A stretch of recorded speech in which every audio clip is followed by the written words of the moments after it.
اللہ فرماتا ہے یا ایھا الذین آمنو، اے ایمان والو، لا تأکلوا اموالکم بینکم بالباطل، اے ایمان والو آپس میں ایک دوسرے کے مال ناحق نہ کھاؤ، الا ان تکون تجارتا ان تراض منکم، فرمایا مگر یہ کہ کوئی سودا تمہاری باہمی رضامندی کا ہو، ناجائز مال کسی کا نہیں کھانا ہے، کوئی ڈیل ہو، کوئی جائز طریقے سے تمہیں ارننگ ہو، وہ تمہارے لیے حلال ہے۔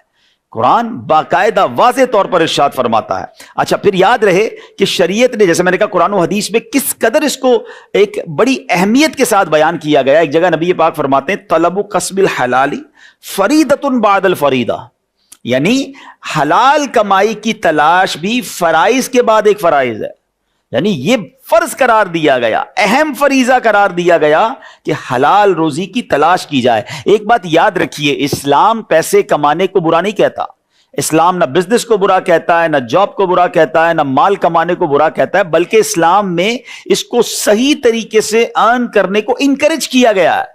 بعض اوقات یہ مسکنسپشن پھیلایا جاتا ہے کہ جناب اسلام جو ہے وہ ویلدی ہونے کو ڈسکریج کرتا ہے، اسلام مال کمانے کو ڈسکریج کرتا ہے، ایسا نہیں ہے۔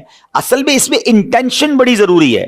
اگر آپ کی انٹینشن کریکٹ ہے، آپ کی نیت اچھی ہے، پھر تو اس کو ثواب قرار دیا گیا، پھر تو اس کو عبادت قرار دیا گیا۔ ہوا یہ کہ ایک بار نبی پاک علیہ الصلوۃ والسلام کی بارگاہ میں صحابہ کرام بھی موجود تھے، ایک بڑا نوجوان، بڑا صحت مند نوجوان گزرا، اور کبھی ادھر جاتا کبھی ادھر جاتا اپنے رزق حلال کمانے کے لیے۔ تو صحابہ کرام علیہ رضوان نے کہا کہ حضور یہ کاش اس کی جوانی اللہ کی راہ میں خرچ ہوتی، کتنا طاقتور، کتنا ہیلدی نوجوان ہے۔ تو نبی پاک علیہ السلام نے فرمایا کہ اگر یہ شخص اپنے چھوٹے بچوں کے رزق کی تلاش کے لیے نکلا ہے تو یہ اللہ عز و جل کی راہ میں ہے، یعنی یہ مجاہد کی طرح ہے۔ فرمایا اگر یہ شخص اپنے بوڑھے والدین کے لیے رزق کی تلاش میں نکلا ہے تو یہ اللہ عز و جل کی راہ میں ہے۔ فرمایا اگر یہ خود کو لوگوں کے سامنے ہاتھ پھیلانے سے بچانے کے لیے نکلا ہے تو یہ اللہ کی راہ میں ہے۔ اب فرمایا اگر یہ دکھاوے اور تفاخر کے لیے نکلا ہے، پراؤڈ کے لیے نکلا ہے، فخر کے لیے نکلا ہے، تو فرمایا یہ شیطان کی راہ میں ہے۔ لک اٹ، کام ایک ہی ہے، انٹینشن ڈیفرنٹ ہوئی، اس کا رزلٹ بھی ڈیفرنٹ ہو گیا۔ پیسے کمانے ہیں لوگوں میں بڑائی کے لیے، واہ کے لیے، میں نے جناب دنیا میں دکھانا ہے دنیا کو میں کتنا بڑا آدمی ہوں، میرے پاس کتنی بڑی گاڑی ہے، میں لوگوں پہ روب جماؤں گا، یہ انٹینشن ڈیفرنٹ ہو گئی، یہ پراؤڈ کی ہو گئی، یہ تفاخر کی ہو گئی، یہ لوگوں کو ذلیل کرنے کی ہو گئی۔ اور اس لیے کہ رزق حلال کماؤں گا تو اپنے بال بچوں کی، اپنی فیملی کی کفالت کروں گا، اور جو مجھ پر اسلام کے احکام ہیں، روزی کمانے کے بعد اگر مالدار ہو گیا تو اس کی جو زکوٰۃ دینی ہے، جو مال کے حقوق ہیں وہ بھی ادا کر کے غریبوں کی مدد کروں گا۔ تو آقا علیہ الصلوۃ والسلام نے کیا فرمایا کہ اب یہ اللہ کی راہ میں ہے۔ آپ ذرا غور کریں، کمانے پیسے گیا ہے، جہاں جاب پہ رہا ہے، بزنس پہ رہا ہے، مگر کیا فرمایا، یہ جہاد کرنے والا ہو گیا، یعنی اللہ کی راہ میں نکلنے والا ہو گیا۔ تو یہ میرا اور آپ کا پیارا مذہب ہے کہ ہمیں اپنی زندگی میں رزق حلال کمانے کے لیے انکریج بھی کیا گیا، بلکہ اس کا ریوارڈ بھی بیان کر دیا گیا۔ قرآن میں ایک جگہ نہیں، کئی جگہ پر ہمیں رزق حلال کمانے کے حوالے سے انکریج بھی کیا گیا اور باقاعدہ گائیڈ لائن دی گئی۔ اللہ قرآن میں ارشاد فرماتا ہے، ذرا سنیے گا، کیا خوبصورت آیتیں ہیں، وَجَعَلْنَا النَّهَارَ مَعَاشًا، قرآن کہتا ہے اور دن کو روزگار کے لیے بنایا، وَلَقَدْ مَكَّنَّاكُمْ فِي الْأَرْضِ وَجَعَلْنَا لَكُمْ فِيهَا مَعَايِشَ قَلِيلًا مَا تَشْكُرُونَ، اور بے شک ہم نے تمہیں زمین میں جماؤ دیا اور تمہارے لیے اس میں زندگی کے اسباب بنائے۔ پھر آگے کیا فرمایا، بہت ہی کم شکر کرتے ہیں۔ اللہ نے سب کچھ دیا ہے مگر پھر بھی زبان پر شکر نہیں آتا، کمپلینز، یار میرے پاس تو ہے ہی کچھ نہیں، میں تو پیچھے رہ گیا، دوسرے لوگ آگے رہ گئے۔ ایک بات یاد رکھیے گا، جو شکر گزار نہیں ہوتا نا، اس کی نعمتوں میں اضافہ نہیں ہوتا۔ قرآن خود کہتا ہے لَإِن شَكَرْتُمْ لَأَزِيدَنَّكُمْ، تم میرا شکر ادا کرو میں تمہیں اور عطا کروں گا۔ یہ فارمولہ ہے۔ اگر آپ اپنی تعلیم میں کامیاب ہونا چاہتے ہیں، آپ چاہتے ہیں آپ کی عزت میں اضافہ ہو، آپ چاہتے ہیں آپ کی شہرت میں اضافہ ہو، آپ چاہتے ہیں اچھی نیتوں کے ساتھ آپ کے مال میں اضافہ ہو، شکر ادا کریں۔ یا اللہ تیرا شکر ہے، اے مالک تیری مہربانی، اپنا کمال نہ سمجھیں، اور جب آپ شکر گزار بنتے ہیں تو اللہ پاک اس میں اضافہ عطا فرما دیتا ہے۔ تو بہرحال میرے پیارے اسلامی بھائیوں، جیسے میں نے کہا کہ بے شمار احادیث، نبی پاک علیہ الصلوۃ والسلام کی ایک اور حدیث سنیے۔ یہ حدیث جو ہے ایکچولی کسی مفتی کے لیے، کسی بہت بڑے عالم یا کسی بہت بڑے دین کا کام کرنے والے کے لیے نہیں ہے، یہ حدیث ایک بزنس مین کے لیے ہے۔ نبی پاک فرماتے ہیں التاجر الصدوق الامین مع النبیین والصدیقین والشہداء، آقا فرماتے سچا امانت دار تاجر انبیاء، صدیقین اور شہداء کے ساتھ ہوگا۔ اللہ اکبر، کس کے ساتھ ہوگا؟ نبیوں کے ساتھ، صدیقین کے ساتھ، شہداء کے ساتھ۔ کون؟ اتنا بڑا مفتی شیخ الحدیث، یقیناً ان کے فضائل اور ہیں، مگر یہاں کیا بیان ہوا؟ بزنس مین ہوگا، مگر اس بزنس مین کے لیے شرط کیا لگا دی؟ امانت دار ہوگا، سچا ہوگا۔ بس یہ بات آپ یاد رکھیے گا، آپ دنیا میں کہیں بھی پہنچ جائیں، اللہ آپ کو اور ترقیاں دے، آپ بزنس دیکھیں، آپ بزنس کنٹرول کریں، آپ کسی بڑے ادارے کے سربراہ بنیں، اپنی زندگی کے ایک اصول رکھیے گا، ہم نے حرام نہیں کمانا ہے، ہم مسلمان ہیں اور ہمارا یہ ایمان ہے۔ رزق دینے والا کون ہے؟ اللہ ہے نا، رازق تو وہی ہے، جب رزق اس نے دینا ہے تو مجھے اسے ناراض کر کے کیوں لینا ہے؟ اچھا، اب بعض اوقات شیطان وسوسہ یہ ڈال دیتا ہے کہ یار اگر میں 2 نمبری نہیں کروں گا، میں جھوٹ نہیں بولوں گا، میں ڈاج نہیں دوں گا تو باقی لوگ آگے بڑھ جائیں گے۔ یہی میرا اور آپ کا ٹیسٹ ہے، یاد رکھیے گا۔ جس دن اس ٹیسٹ میں اور آپ کامیاب ہو گئے نا کہ میرا اور آپ کا ایمان یہ ہونا چاہیے، یہ آج بات آپ سمجھ لیجئے کہ جو میرے نصیب میں ہے وہ مجھ سے کوئی چھین نہیں سکتا، اور جو میرے نصیب میں نہیں وہ مجھے کوئی دے نہیں سکتا۔ جس دن آپ یہ فارمولا یاد کر لیں گے نا، میں کچھ بھی کر لوں، میں ایکسٹرا نہیں لے سکتا، نصیب میں تھا میں نے حرام سے کما لیا، میں تھوڑا انتظار کرتا مجھے وہ حلال سے ملنا تھا۔ مولا علی شیر خدا کرم اللہ تعالی وجہ الکریم ایک بار ایک مسجد میں گئے اور آپ نے اپنا ایک لباس جو تھا وہ ایک شخص کو پکڑایا کہ اس کو سنبھالو، میں نماز پڑھ کے آتا ہوں۔ آپ نماز پڑھ کے واپس آئے تو بندہ غائب، اور وہ لباس وہ چوری کر کے چلا گیا۔ آپ حیران ہوئے کہ میرا لباس چوری کر لیا۔ تھوڑا آگے گئے تو دیکھا وہی لباس ایک دکان پر لگا ہوا تھا، وہ جنگی لباس تھا، زرہ جسے کہتے ہیں۔ تو آپ نے اس شخص سے پوچھا کہ یہ کہاں سے آیا؟ وہ کہتے ابھی بھی ایک بندہ 2 درہم میں بیچ کر گیا ہے۔ آپ فرماتے افسوس، میں نماز کے لیے گیا تھا، اس بندے کو لباس دیا تھا اور دل میں تمنا یہ رکھی تھی کہ واپس آؤں گا تو اسے گفٹ میں 2 درہم دوں گا۔ اس بندے نے تھوڑا سا انتظار کرنا تھا، اس کو یہ پیسے حلال سے ملنے تھے، اس نے جلدی مچا کر وہی پیسے حرام سے لے لیے۔ اب ذرا غور کر لیں کہ ہم کس طرف جا رہے ہیں۔ ہم بعض اوقات جلد بازی میں، ایکچولی یہ پتہ ہے حرام کی طرف بندہ کیوں جاتا ہے؟ اس کی وجہ یہ کہ اس کا اللہ پر جو بھروسہ ہے نا وہ شیک ہو جاتا ہے، اس کا توکل شیک ہو جاتا ہے، اس کو لگتا ہے نہیں یار نہیں ہوگا، میں آگے بڑھ ہی نہیں سکوں گا، سب آگے بڑھ گئے۔ اچھا، پھر ہمارے پاس ایک اور پرابلم بھی ہے، ہم نے جو جس کو کہتے ہیں کامیابی کا معیار کوانٹٹی میں رکھا ہے۔ میرے بچوں آج ایک بات سیکھ لینا، آپ، میں آپ کو اللہ کی رحمت سے اپنی زندگی کا نچوڑ دے رہا ہوں، ساری دنیا آلموسٹ ٹریول کی ہے اور کئی کاروبار بھی کیے، بزنس فیملی سے میرا تعلق ہے، دعوت اسلامی کی ذمہ داری ہے۔ یہ بات آپ یاد رکھیے گا کہ ہم نے اپنے یہاں سکسس کا معیار کوانٹٹی رکھا ہے۔ سکسس اور برکت کا معیار کوانٹٹی نہیں ہے، وہ کوالٹی ہے۔ کوانٹٹی بہت ساروں کے پاس ہے، ہمیں لگتا ہے جس کے پاس گاڑیاں ہیں، بنگلے ہیں، ملازم ہیں، جناب وہی ترقی کر رہا ہے اور وہی سکسیسفل ہے۔ یہ غلط فہمی ہے آپ کی۔ ابھی ہم بیٹھے تھے وی سی صاحب کے مکتب میں ان کو بتایا کہ میں ایک اربوں پتی شخص سے تھوڑے دنوں پہلے ملنے گیا، انہوں نے کہا آپ آئیے ذرا گھر پہ دعا کرنی ہے، اور جب گیا تو پتا چلا کہ ان کو ایک ایسی پرابلم ہو گئی، اللہ پاک کی شان دیکھیں کہ مجھے تو اس دن پتا چلا کہ وہ کوئی نوالا کھاتے تھے۔ ہم جب نوالا کھاتے ہیں یا پانی پیتے ہیں، زبان میں رکھتے ہیں یا منہ میں رکھتے ہیں، تو ہمارے برین میں کوئی حصہ ہے جو اس کو آرڈر دیتا ہے کہ اس کو اندر سویلو کر لو، نگل لو۔ آپ دیکھتے جب ہم نوالا یا کھانا منہ میں رکھتے ہیں تو تھوڑی ایفرٹ کرنی پڑتی ہے، پھر وہ اندر جاتا ہے، تھوڑا سا پش کرنا پڑتا ہے نا۔ ان کے جب برین پر اسٹروک ہوا تو اس فنکشن نے کام کرنا چھوڑ دیا جس کے ذریعے وہ نوالا اندر جاتا تھا۔ وہ صاحب کی زبان پر نوالا پڑا رہتا تھا، وہ گلے کے اندر نہیں جاتا تھا، کہتے برین آرڈر نہیں دے رہا ہے۔ اربوں پتی وہ نوالا نہیں اتار سکتے تھے۔ تو میں نے کہا حل کیا ہے اس کا؟ کہتے کوئی حل نہیں ہے۔ ہم نے دنیا کے بڑے ڈاکٹر سے بات کر لی کہ برین ایک ایسی چیز ہے جس کو سائنس آج تک نہیں سمجھ سکی ہے، اس کا حل اس کو چھوڑ دیں، یا تو ٹھیک ہو جائے گا یہی والا فنکشن، یا یہی برین کسی دوسرے پارٹ آف دا برین کو آرڈر دے گا کہ تم یہ کام کرنا شروع کر دو، ڈیوٹی اسائن کرے گا، یا پھر اللہ نے اگر نصیب میں نہیں لکھا تو کچھ بھی نہیں ہوگا۔ اور ایسے ہی ہوا، کچھ دنوں کے بعد ان کا فنکشن شروع ہو گیا۔ میں سوچنے لگا کہ میں روز کتنی بار پانی پیتا ہوں، کتنی بار کھانا کھاتا ہوں، کتنی بار یہ نوالا اندر اتارتا ہوں، مجھے پتہ ہی نہیں کہ اللہ نے مجھ پر کتنی مہربانیاں کی ہیں، صرف اس ایک فنکشن کو روک لیا جائے۔ اربوں روپے ہوں اور نوالا نہ کھا سکوں، برکت ہے، کامیابی ہے؟ آپ کو اندازہ اصل میں نہیں ہے نا، کیونکہ ہم سمجھتے ہیں یار جس کی بہت ساری گاڑیاں، بڑے نوکر چاکر، بڑے بنگلے، کامیاب تو وہ ہے، مجھے بھی وہی بننا ہے، چاہے وہ حرام سے بن جاؤں۔ تو ایکچولی جو لائف کا مزہ ہے نا وہ کوالٹی میں ہے. آپ سکون سے سوتے ہیں, آپ حلال کماتے ہیں, آپ دیندار ہیں, آپ کی فیملی نمازی نیک ہے, دیٹس اٹ. اس کے پیچھے نہ بھاگیں کہ جناب جب تک کوانٹٹی نہیں ہوگی میں کامیاب نہیں ہوں گا. تو پھر قارون سے زیادہ پیسے کس کے پاس تھے؟ آج کہاں ہے وہ؟ دھسا دیا گیا نا. حرام پیسے کمانے والے تو بہت سارے آئے دنیا میں.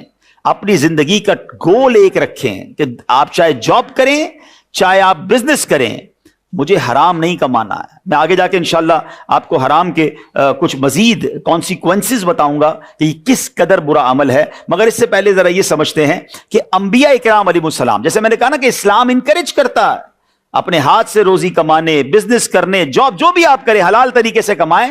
ہمارے انبیاء کرام نے بھی پیشے اختیار کیے. سبحان اللہ. حضرت آدم علیہ السلام کپڑا سازی کرتے تھے اور بعد میں کھیتی باڑی کی. حضرت نوح علیہ السلام کا لکڑی کا پیشہ تھا. حضرت ادریس جو ہے وہ کپڑے سیا کرتے تھے. حضرت ہود اور حضرت صالح علیہ السلام تجارت کرتے. حضرت ابراہیم اور لوط علیہ السلام کھیتی باڑی, اور حضرت شعیب علیہ السلام جانور پالتے تھے. حضرت موسیٰ کلیم اللہ ہیں مگر بکریاں چراتے تھے. حضرت داؤد علیہ السلام یہ فوجی سامان بناتے تھے جو لوہے سے کپڑے بنائے جاتے ہیں. یعنی آپ سوچیں کہ اللہ کے انبیاء ہیں مگر پھر بھی کام کیا. اس سے دو چیزیں سیکھنے کو ملتی ہیں کہ کام کوئی بھی غلط نہیں ہوتا ہے, کام کوئی چھوٹا نہیں ہوتا ہے. حلال ہے, ایز فار ایز اٹس حلال لیٹس ڈو اٹ. ہم میں سے بعض اوقات کوئی بہت بڑا کام کرنے کے چکر میں انتظار کر رہے ہوتے ہیں اور ان کے پاس بہت ساری اپارچونٹیز آگے سے نکل جاتی ہیں. آج دنیا کے بہت بڑے بزنس مین آپ کو ملیں گے جنہوں نے بہت چھوٹے کام سے کام شروع کیا تھا اور آج وہ بلینرز ہیں, آج ان کی فیکٹریز ہیں. انہوں نے یہ نہ سوچا کہ میں جب تک جناب بڑا کام نہیں ملے گا میں چھوٹا بھی نہیں کروں گا. کام چھوٹا کوئی نہیں ہوتا, اگر حلال ہے تو اللہ پاک مدد فرماتا ہے. بلکہ روایتوں میں آتا ہے کہ بندہ حلال روزی کمانے کے لیے اگر کسی ایسی جگہ پر کھڑا ہو جو ذلت کی جگہ ہے تو اس کے گناہ ایسے جڑتے ہیں جیسے خزاں کے اندر درختوں کے پتے جھڑتے ہیں. تو اس میں آپ نے گھبرانا نہیں ہے. زندگی میں اگر کبھی موقع ملے اور آپ کو لگتا ہے بہت اسمال بزنس ہے, آپ کے پاس سرمایہ کم ہے, یہ نہ دیکھیں لوگ کیا کہیں گے. آج اصل میں اس پرابلم کی وجہ سے کہ یار میرا سٹیٹس نیچے آ جائے گا اور لوگ اپنا بھرم باقی رکھنے کے لیے حرام کما رہے ہوتے ہیں, سود کے اوپر اپنی پوری بنیاد کھڑی کرتے ہیں کہ تاکہ میرا سٹیٹس باقی رہے. آپ نے اس کی طرف نہیں جانا ہے. زندگی کا آپ نے ٹارگٹ یہ رکھنا ہے کہ میں نے حلال کمانا ہے. اور اللہ اکبر, اب جو میں حدیث سنانے جا رہا ہوں یہ میرے بیان کا عطر ہے. اگر آپ کو میں یہ کہوں کہ اسلام اور تجارت ایکچوئل کیا ہے تو سبحان اللہ, سرور کائنات علیہ السلام نے اسے ایک حدیث میں پورا فلسفہ بیان کر دیا. چاہے تو اس کو غور سے سن لیں اور چاہے تو اس کو نوٹ کریں. اللہ کے نبی علیہ السلام فرماتے ہیں, حضرت معاذ بن جبل رضی اللہ عنہ اس حدیث کے راوی ہیں, اور نبی پاک علیہ السلام نے ارشاد فرمایا, بے شک سب سے پاکیزہ کمائی ان تاجروں کی ہے جو بات کریں تو جھوٹ نہ بولیں. اب ذرا غور کرتے جائیے, 5-6 چیزیں اور سمجھ لیں یہ بزنس کے گولڈن ورڈز ہیں, یہ بزنس کا پورا فارمولا آپ سمجھ لیں. بات کریں تو جھوٹ نہ بولیں, جب ان کے پاس امانت رکھوائی جائے خیانت نہ کریں, جب وعدہ کریں اس کی خلاف ورزی نہ کریں, جب کوئی چیز خریدیں اس میں عیب نہ نکالیں, جب کچھ بیچیں اس کی بیجا تعریف نہ کریں, کسی کا کچھ آتا ہو تو اس کی ادائیگی میں سستی نہ کریں, اور کسی سے کچھ لینا ہو تو وصولی میں سختی نہ کریں. اللہ اکبر. ہیڈنگ کیا ہے؟ سب سے پاکیزہ کمائی ان تاجروں کی ہے. پاکیزہ کمائی حاصل کرنی ہے, اونلی دا 7 پوائنٹس. کوشش کرے یاد کر لیں زندگی بھر. اگر یہ 7 اصول یاد کر لیے, اچھا یہ صرف پاکیزہ کمائی کے اصول نہیں ہیں, یہ بزنس گرو بھی کرنا ہے اس میں, کیونکہ اللہ راضی ہو جائے گا تو ترقی ملنی. اور اگر آج بھی آپ اس کو کسی بزنس مین پر رکھے نا, اور اگر یہ 7 پر وہ عمل کر رہا ہے, آپ دیکھیں اس کا بزنس گرو کر رہا ہوگا, وہ کامیاب بزنس مین ہوگا. غلطی یہی ہو جاتی ہے. نمبر 1 کیا فرمایا؟ پاکیزہ کمائی کس کی؟ بات کریں جھوٹ نہ بولیں. آج کتنا جھوٹ بولتے تاجر ہیں, اللہ کی قسم خرید ہی اتنے کی ہے, میں نے تو لیا ہی اتنے کا ہے. بندہ کہا یار میں مارکیٹ میں چیز لینے گیا, اس نے کہا قسمیں کھا رہا تھا 1000 روپے کی ہے, تھوڑی دیر بعد 800 میں اس نے مجھے دے بھی دی. تو کیوں ایسا کیا؟ مال تو بک گیا مگر آپ کی روزی تو حرام ہو گئی نا, یا ناجائز ہو گئی, یا گناہ کیا آپ نے. جھوٹ نہیں بولنا ہے تجارت میں. فرمایا امانت رکھی جائے تو خیانت نہ کریں. یہ بہت بڑا مسئلہ ہے. حساب کتاب میں ڈنڈی مار رہے ہوتے ہیں, کوئی چیز کوئی بھول جائے تو بندہ کہتا ہے چلو وہ بھول گیا میری ہو گئی. نہیں, مومن امین ہوتا ہے. اللہ کے نبی علیہ السلام نے بھی تجارت کی ہے, یاد رکھیے گا. آپ کو کس چیز کی کمی تھی؟ آپ تو دعا فرماتے جنت کی نعمتیں آ جاتی. یہ ساری کائنات بنائی آپ کے لیے گئی ہے نا. He is the reason of the all creation. آپ تو وجہ تخلیق کائنات تھے, مگر تربیت کیا ہوئی ہماری کہ آپ نے بھی بزنس کیا, آپ نے بھی رزق حلال کے لیے کوشش کی. تو آپ کو لوگوں نے کیا کہا اس کے بعد؟ امین. آپ صادق تھے, امین تھے. سچ بولنے والا کیا ہوتا ہے؟ صادق ہوتا ہے نا. پہلا اصول کیا؟ جھوٹ نہ بولیں. تو اس کا مطلب صادق ہونا چاہیے بندہ. دوسرا اصول کیا بیان کیا؟ امانت دار ہونا چاہیے. امانت دار کون ہوتا ہے؟ امین. تو جو نبی پاک کے القابات تھے, پہلے تو دونوں سٹیپ پہ وہ عمل کرنا ہے. اب آپ تیسرے پہ آ جائیں تو فرمایا کہ وعدہ کریں تو خلاف ورزی نہ کریں. اللہ اکبر. یہ ایسا پرابلم ہے نا آج کے, اور وہ بزنس مین برباد ہی وہی ہوتے ہیں. کل لے لو, ہاں بس پیسے, پرسوں پیسے لے لو, فکر ہی نہ کرو, ہے آپ کا کام ہو جائے گا, آپ کا مال تیار ہو جائے گا. یہ جتنے جھوٹے وعدے کرنے والے ہوتے ہیں, ایک دو بار تو ان کی ڈیل ہو جاتی ہے, آگے کوئی ان کو آرڈر نہیں ملتا, آگے ان کے ساتھ کوئی کام کرنا پسند نہیں کرتا. اگر آپ اپنے وعدے پورے کرتے ہیں, اچھا آپ خود دیکھ لیں آپ کس سے پرچیز کرنا پسند کرتے ہیں. یار جو ٹائم دیتا ہے, ٹائم پہ پیسے دے دیتا ہے, ٹائم پہ چیزیں مل جاتی ہیں, آرڈر ٹائم پہ کمپلیٹ ہو جاتا ہے. اب تو آن لائن آرڈر کا زمانہ ہے, ٹھیک ہے نا. تو آن لائن آرڈر میں کیا ہوتا ہے؟ آن لائن آرڈر میں بھی یہی ہوتا ہے کہ آپ جناب جو ہے وہ جو ٹائم پہ ڈلیوری دیتا ہے آپ اس کے ساتھ کام کر رہے ہوتے ہیں.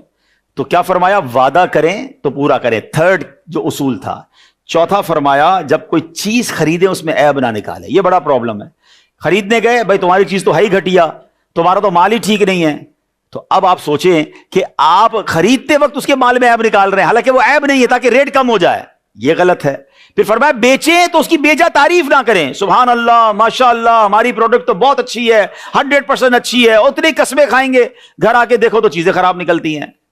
فرمایا یہ نہ کریں. 4 ہو گئی. پھر فرمایا کسی کا آتا ہو تو اس کو دینے میں سستی نہ کریں. پیمنٹ آ گئی, ٹائم آ گیا, ٹائم پہ دے دیں. آپ نے وصول کر دیں تو سختی نہ کریں. کاش یہ 6-7 اصول یاد ہو جائے نا, you will be the successful businessman. آپ کو پتہ ہے مجھ پر اور آپ پر کتنی بڑی ذمہ داری ہے, اور یہ کتنی بڑی مہربانی بھی ہے. حضرت موسیٰ علیہ نبینا علیہ الصلوۃ والسلام ایک بار تورات کی تلاوت کر رہے تھے. تلاوت کرتے کرتے ایک مقام پر پہنچے تو آپ نے اللہ سے کہا, یا اللہ میں نے تورات میں پڑھا ہے کہ ایک امت ایسی آئے گی کہ جو نیکی ایک کرے گی ثواب 10 گنا ملے گا, یا اللہ وہ امت میری کر دے. اللہ نے فرمایا موسیٰ وہ امت میرے آخری نبی جناب احمد مجتبیٰ کی امت ہے. تھوڑا آگے پڑھا, پھر اللہ سے کہا, یا اللہ میں نے تورات میں پڑھا ہے ایک امت ایسی آئے گی کہ جس کی شفاعت کی جائے گی, اے رب کریم وہ امت میری امت لکھ دے. ارشاد ہوا, اے موسیٰ یہ میرے آخری نبی کی امت ہے. آپ نے کہا, یا اللہ میں نے تورات میں پڑھا ہے ایک ایسی امت بھی آئے گی جس کو آخری کتاب دی جائے گی اور وہ کتاب پوری یاد بھی کر لیں گے, اے اللہ وہ امت میری امت کر دے. ارشاد ہوا, اے موسیٰ وہ آخری نبی کی امت ہے. حضرت موسیٰ نے پتہ ہے آخر میں کیا کہا؟ کہ یا اللہ جس امت کا اتنا اعزاز ہے پھر مجھے بھی اس امت میں شامل کر دے. موسیٰ کلیم اللہ کہہ رہے ہیں کہ یا اللہ مجھے بھی پھر آخری نبی کا امتی بنا دے. میں اور آپ اس نبی علیہ الصلوۃ والسلام کے امتی ہیں کہ جس کی امت میں آنے کے لیے نبی تمنا کرتے, میری خوش قسمتی میں تیرا امتی, تو کجا من کجا. آپ سوچیں کتنی بڑی مہربانی کی گئی. اچھا میں آپ سے ایک سوال اور کروں گا, از دیر اینی بڈی کہ جس نے پیدا ہونے سے پہلے اللہ سے کہا تھا یا اللہ نبی پاک کی امت میں شامل کرنا, without asking, without any demand. ہمیں رب نے اتنا بڑا انعام دے دیا. میں اور آپ نبی پاک سے 1000 سال پہلے بھی پیدا ہو سکتے تھے, کسی اور نبی کے امتی بھی ہو سکتے تھے, بن مانگے ہمیں نبی پاک کا امتی بنا دیا. اب کوئی ذمہ داری نہیں بنتی؟ ایٹ لیسٹ ایسے تو بن جاؤ نا کہ زندگی میں کہیں بھی مجھے دیکھ کر کوئی کہے کہ یار امتی ایسا ہے تو نبی کیسے ہوں گے. سچا ہے, ایماندار ہے, کاروبار کرتا ہے تو سچی بات کرتا ہے, پڑوسی ہے تو پولائٹ ہے, نرم ہے. ہمارے اخلاق بتائیں. لوگ پوچھیں کہ یار یہ نرمی, یہ مسکراہٹ, یہ ایمانداری, یہ سچائی کہاں سے سیکھی, تو ہم بتائیں جناب رسول اللہ ہمارے آخری نبی کی تعلیمات ہیں. مگر آج ہو کیا رہا ہے, لوگ کہتے ہیں یار غیر مسلموں سے کام کر لو, مسلمانوں سے نہ کرنا. آج ہماری پروڈکٹس کا کیا حال ہے؟ انفارچونیٹلی ہم پاکستانی ہو کر اپنی پروڈکٹ نہیں خریدتے. میڈ ان باہر کی چلے گی, میڈ ان پاکستان نہیں چلے گی. Made in any Islamic country نہیں چلتی ہمیں. کیوں؟ ہمیں دوائیوں میں ڈر لگ رہا ہوتا ہے. اس کو کون دور کرے گا؟ اچھا یہ دیکھیے میری بات سنیں, ہم بعضوں کا جب یہ بات کرتے کہہ رہے ہیں پورے آوے کا آبائی بگڑا ہوا ہے, کون سدھارے گا؟ نہیں میرے بچوں, اپنے حصے کا چراغ. آپ مستقبل ہیں, آپ ہماری آنے والا فیوچر آپ ہیں, آپ نے سنبھالنا اس ملک کو. لیکن اسلام کے ایسے داعی اور علم بردار بن کے جائیں کہ یار اچھا یہ نہ سوچا کرے یار سب خراب ہے تو میں اکیلا کیا کر سکتا ہوں. نہیں, مجھے اپنی قبر میں تو اکیلے جانا ہے نا, ایسا تو ہے نا. اپنے حصے کا تو چراغ جلاؤ. یہ چراغ جلیں گے تو روشنی ہوگی نا. فرض سے معاشرہ بنتا ہے, ریفلیکشن آتی ہے. اچھے لوگوں کو دیکھ کر لوگ اچھا کام شروع کر دیتے ہیں, سارے برے لوگ نہیں ہوتے. لیکن اگر نوجوان یہ بیڑا اٹھا لیں, یار ہم نے حرام کی طرف نہیں جانا ہے, ہم نے اللہ کو ناراض نہیں کرنا ہے, ہم نے ایک دھوکہ نہیں دینا ہے. نبی پاک علیہ الصلوۃ والسلام کی حدیث ہے, مسلمان وہ ہے, مومن وہ ہے جو اپنے لیے پسند کرتا ہے, وہ دوسروں کے لیے پسند کرتا ہے. آپ پسند کرتے ہیں آپ کو دھوکہ دیا جائے, آپ پسند کرتے ہیں آپ کو ملاوٹ والا مال ملے, آپ پسند کرتے ہیں کہ آپ کو 100 کی چیز 1000 میں بیچ دی جائے جھوٹ بول کر, آپ پسند کرتے ہیں کہ آپ کے پیسے جناب دیر سے دیے جائیں, آپ کے پیسے دبا لیے جائیں, آپ کی زمینوں پر قبضہ کیا جائے. جب آپ پسند نہیں کرتے تو آپ دوسروں کے لیے کیوں پسند کرتے ہیں کہ یار میں اپنا مال جتنے میں بھی چاہے بیچوں, جھوٹ بول کے بیچوں, ملاوٹ کر کے بیچوں؟ نہیں, مومن وہ ہوتا ہے جو میں اپنے لیے پسند کروں وہ دوسروں کے لیے پسند کروں. امام اعظم ابو حنیفہ کتنے بڑے امام ہیں. اچھا میں دوبارہ کہہ رہا ہوں, اسلام بزنس مین اور مالدار بننے کو ڈسکریج نہیں کرتا, بس شرط ایک ہے حلال, انٹینشن درست ہونی چاہیے. حضرت عثمان غنی سے زیادہ مالدار کون تھا؟ حضرت عبد الرحمن بن عوف اپنے زمانے میں بلینر تھے. حضرت امام اعظم ابو حنیفہ he was the leader of the مفتیان کرام on that time. مجتہد ہیں آپ, جناب امام العلماء ہیں, مگر آپ بلینر بھی تھے, آپ کا بہت بڑا کپڑے کا تجارت کا کاروبار بھی تھا. تو ایک بار کیا ہوا کہ آپ کے اسٹور پر کپڑا تھا جس میں کچھ فالٹ تھا, فالٹی کلاتھ تھا. تو آپ نے اپنے بندے کو کہا میں جا رہا ہوں, کوئی بھی گاہک آئے نا تو اس کو بتا دینا کہ یہ کپڑا فالٹی ہے, اس میں یہ عیب ہے. آپ نماز پڑھ کے آئے تو آپ کا جو سیلز مین تھا کہتا حضرت میں نے مال بیچ دیا, یہ اس کے پیسے پکڑیے. کا عیب بتایا تھا؟ حضرت وہ تو نہیں بتایا ہے. ہم جیسا آدمی ہوتا کہتا یار واہ بھائی کمال ہے, بغیر عیب بتائے پورے پیسوں میں بیچ دیا. ہمیں تو سیلز مین بھی وہی اچھا لگتا ہے جو جھوٹ بول کر ہمارا ناقص مال بیچ دے, سی کیٹیگری کا مال ایک کے بیچ دے, مہنگا بیچ دے, شاباش بھی دیتے ہیں اس کو.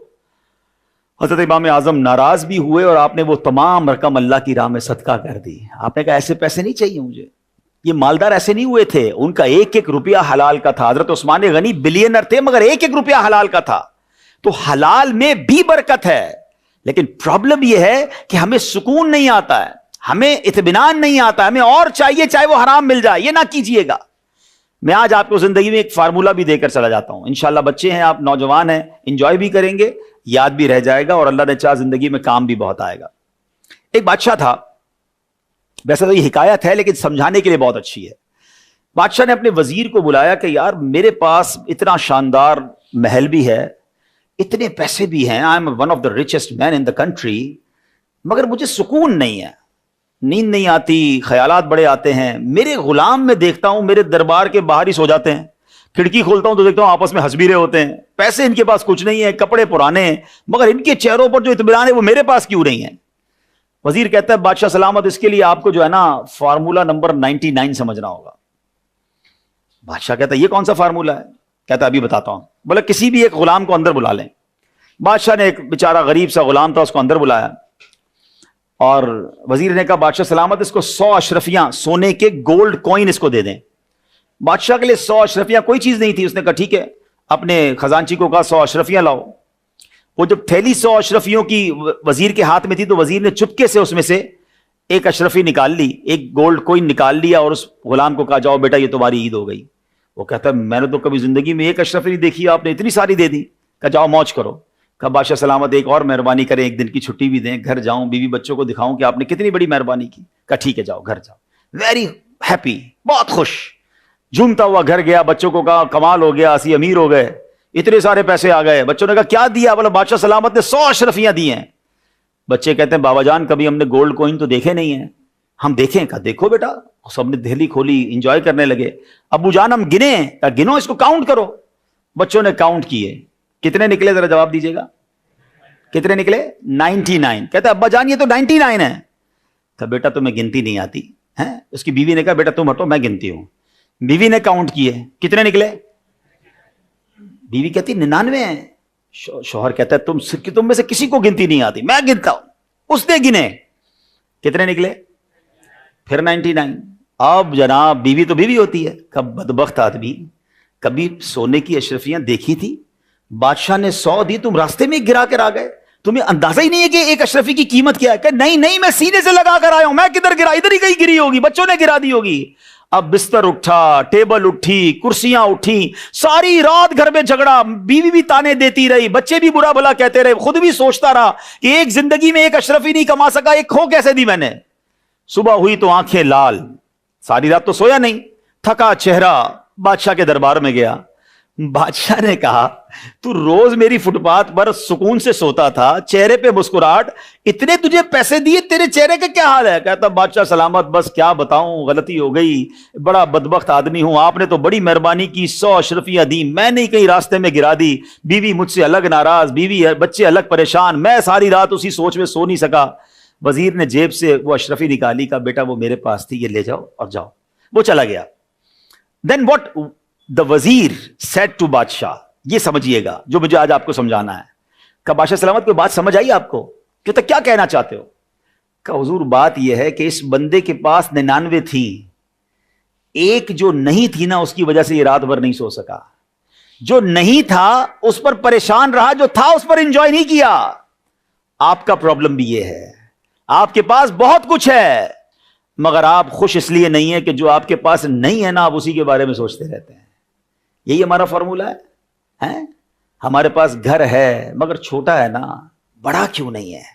سائیکل ہے مگر موٹر سائیکل کیوں نہیں ہے؟ موٹر سائیکل تو ہے مگر گاڑی کیوں نہیں ہے؟ گاڑی ہے مگر پرانے ماڈل کی ہے، نئی کیوں نہیں ہے؟ موبائل ہے پرانا ہے، نیا کیوں نہیں آیا ابھی تک؟ ہم اسی ٹینشن میں، جو ہے اس پر خوشی نہیں ہے. میں آپ کو اس کو ایک اور طریقے سے سمجھاتا ہوں. ایک شخص تھا، بڑا غریب سا آدمی تھا، سائیکل پہ روز کام پہ جاتا تھا، 1 گھنٹہ اسے سائیکل چلانے میں لگتا تھا، بڑے مزے سے زندگی گزر رہی تھی. ایک دن اس نے سگنل پر دیکھا موٹر سائیکل برابر میں آ کے رکی. کہتا یار سواری تو یہ ہے، 1 گھنٹہ پیڈل مارتا ہوں، یہ 15-20 منٹ میں پہنچ جاتا ہے. اب پیسے جمع کیے، بڑی کوششیں کی، قسطوں پہ موٹر سائیکل دی، بہت خوش، دوستوں کو مٹھائی بھی کھلائی. اب جناب 15-20 منٹ میں کام پہ پہنچنے لگا، بچوں کو گھماتا بھی تھا، بہت انجوائے کرنے لگا. تھوڑے دنوں بعد سگنل پہ، اسی سگنل پہ موٹر سائیکل رکی تو برابر میں آ کے گاڑی رکی. کہتا یار یہ تو پٹیچر سواری ہے میری، روز کپڑے گندے ہوتے ہیں، دھوپ میں جاتا ہوں، یہ دیکھو مزے سے گاڑی کے اندر بیٹھ کے جاتے ہیں، زندگی تو اس گاڑی والے کی ہے. اب جناب پھر پیسے جمع کیے، قرضے لیے، چھوٹی سی الٹو ولٹو لے لی، ایف ایکس لے لی. جب گاڑی لی تو بہت خوش، محلے والوں کو بریانی بھی کھلائی، کب مقروض بھی ہو گیا. تھوڑے دن تو بڑے انجوائے کیے. اسی سگنل پہ جب ایف ایکس رکی تو برابر میں کرولا رکی. کہتا یار یہ کون سی گاڑی ہے، میں ہینڈ گیئر بھی کہہ رہا، میں مینوئل گیئر لگاتا ہوں، شیشے بھی ہاتھ سے چڑھاتا ہوں، یہ بٹن کے ذریعے آٹومیٹک شیشے اوپر جا رہے ہیں، آٹومیٹک گاڑی، ایئر کنڈیشن، میری تو گاڑی پٹیچر ہے، بیکار گاڑی ہے میرے پاس. تو میں جو سمجھانا چاہ رہا ہوں نا، اس چکر میں رہو گے تو اپنی زندگی کو خراب کر لو گے. ہمیشہ زندگی میں انجوائے کرنا ہے نا. آج فارمولہ لے جاؤ میرے بچوں، نعمتوں میں اپنے سے پیچھے والوں کو دیکھیں. آپ کے پاس گھر ہے نا، لوگوں کے پاس گھر بھی نہیں ہے. آج رات آپ کسی بستر پر سوئیں گے، آج بھی آپ کے شہر کراچی میں کچھ لوگ روڈ پہ سوئیں گے. آپ میں سے سب نے ناشتہ تو کیا ہوگا، کچھ نے دوپہر کا کھانا بھی کھا لیا ہوگا. اس وقت تک بھی کراچی میں ایسے لوگ ہیں جنہوں نے کچھ نہیں کھایا ہوگا. اس آڈیٹوریم میں سب لوگ اپنے پیر پہ چل کر آئے ہیں، کئی ایسے ہیں جن کے پاس پیر نہیں ہیں. اللہ کی نعمتوں کا کبھی ادراک کرنا ہونا، کبھی جاتے آتے کسی جنا ہاسپٹل، سول ہاسپٹل کے ایمرجنسی وارڈ کا چکر لگا لیں، آپ کو لگ پتا جائے گا کہ لوگ کتنے پریشان ہیں. بیماریاں کہتے کس کو ہیں؟ کیوں شکر ادا نہیں کرتے؟ کیوں انجوائے نہیں کرتے لائف کو؟ آپ پریشان ہی رہو گے. اگر آپ اس ریس میں لگ گئے نا کہ مجھ سے آگے لوگ ہیں، آپ کبھی بھی سکون میں نہیں آؤ گے. آپ لینڈ کروزر لوگے، آپ کو V8 نظر آئے گی، آپ V8 لوگے، آپ کو پرائیویٹ ایئر کرافٹ نظر آ جائیں گے.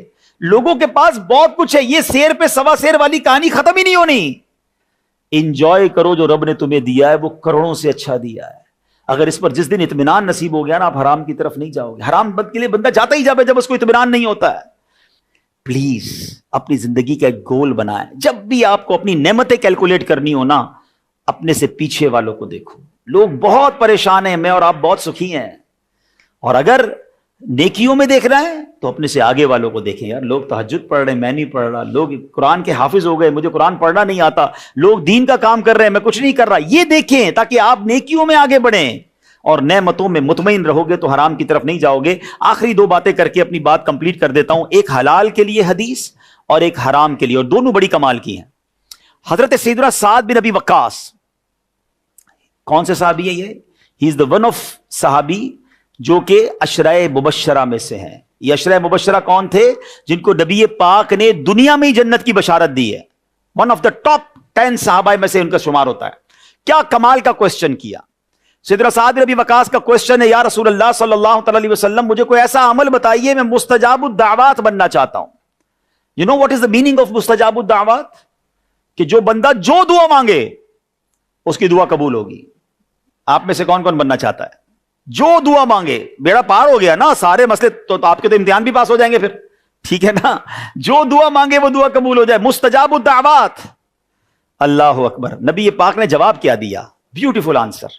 ایسا نہیں فرمایا کہ اتنے روزے رکھو, اتنی تلاوت کرو, اتنے سجدے کرو, اتنے دنوں کے اتنے مہینوں کے مجاہدے کرو, پھر تمہاری دعائیں قبول ہوں گی. One liner answer, and this is our topic today.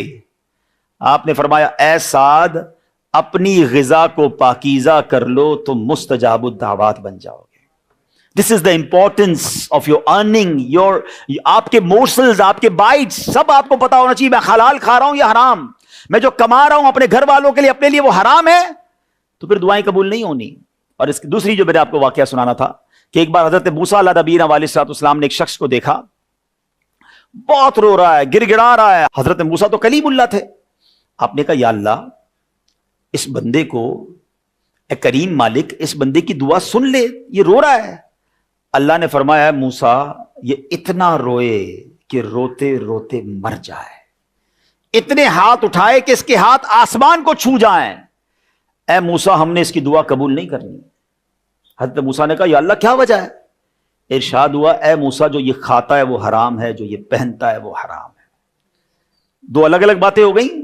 حلال ہے تو مستجاب الدعوات, حرام ہے تو کعبے کے سامنے بھی پہنچ گئے تو پھر دعا قبول نہیں ہونی ہے. یہ بات سمجھ لیجیے, اگر زندگی میں کامیاب ہونا ہے تو چیک کرتے رہیے گا حرام کا لقمہ شامل نہ ہو.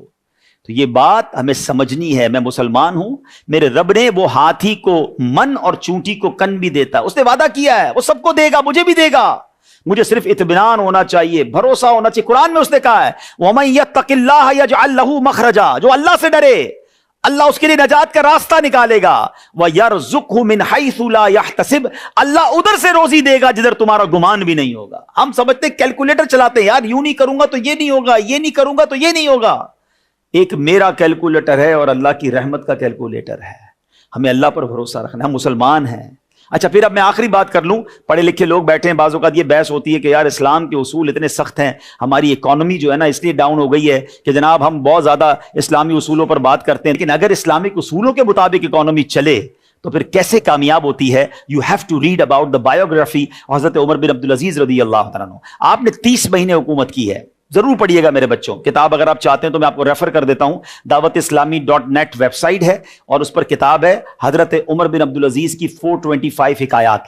Amazing personality in the history of Islam. آپ نے صرف 2.5 سال حکومت کی ہے. آپ کو پتا ہے 2.5 سال میں کیا کر دکھایا انہوں نے؟ سود پر پابندی تھی, حلال روزی تھی, اسلامک جو اصول تھے وہ نافذ تھے, لوگ زکوٰۃ لے کر نکلتے تھے, زکوٰۃ لینے والا کوئی نہ ہوتا تھا.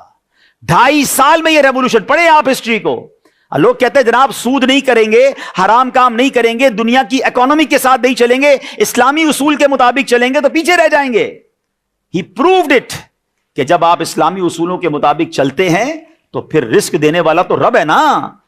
تو جب رب راضی تو پھر انشاءاللہ غیب کے خزانوں سے بھی عطا فرماتا ہے. اور ایک اور بات چلے میں کر لیتا ہوں, اپنی زندگی کا ایک ایکسپیرینس شیئر کرتا ہوں. میں ایک بار اٹلی میں تھا. یہ ان لوگوں کے لیے ہے جو شاید مجھے سن بھی رہے ہوں. تو انسان بازو کا شیطان بھی تو اپنا کام کرتا نا, یار مولانا صاحب بات تو ٹھیک کر رہے ہیں لیکن یار اگر میں نے حلال شروع کر دیا تو پھر کاروبار تو بیٹھ جائے گا, سود چھوڑ دوں گا تو پھر تو یہ سب ختم ہو جائے گا, جھوٹ چھوڑ دوں گا تو کام آگے کیسے بڑھے گا. I was in Italy in the city of Bologna. I had a speech in a big crowd about this topic, that what is the excellence and what is the importance of halal sustenance in the Islam. تو یہ topic تھا, حلال روزی پر بات ہو رہی تھی, حرام کی کانسیکوینسز پر بات ہو رہی تھی. When the speech finished after اجتماع, one young man came to me and he was crying. He has tears in his eyes.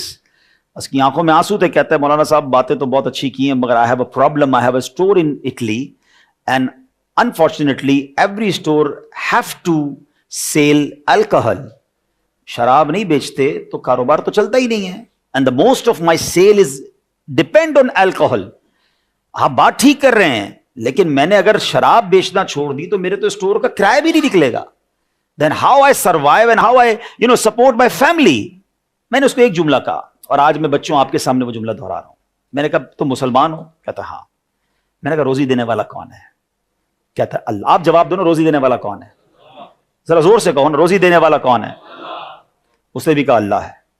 میں نے کہا ایک بات بتاؤ, تم اللہ کو ناراض کر رہے ہو شراب بیچ کے؟ کہتا ہاں. حرام کما رہے ہو؟ کہتا ہاں. روزی مل رہی ہے؟ کہتا ہاں. میں نے کہا تم اللہ کو راضی کرو گے وہ روزی بند کر دے گا؟ ہیں, روزی دینے والا اللہ ہے, تم اسے ناراض کر رہے ہو, تمہیں پیسے مل رہے ہیں, اور تم یہ کہنے آئے ہو مجھے کہ میں اللہ کو راضی کروں گا تو میرا روزی بند ہو جائے گی. وہ کہتا ہے بات سمجھ آ گئی, کچھ بھی ہو جائے آج کے بعد شراب نہیں بیچو.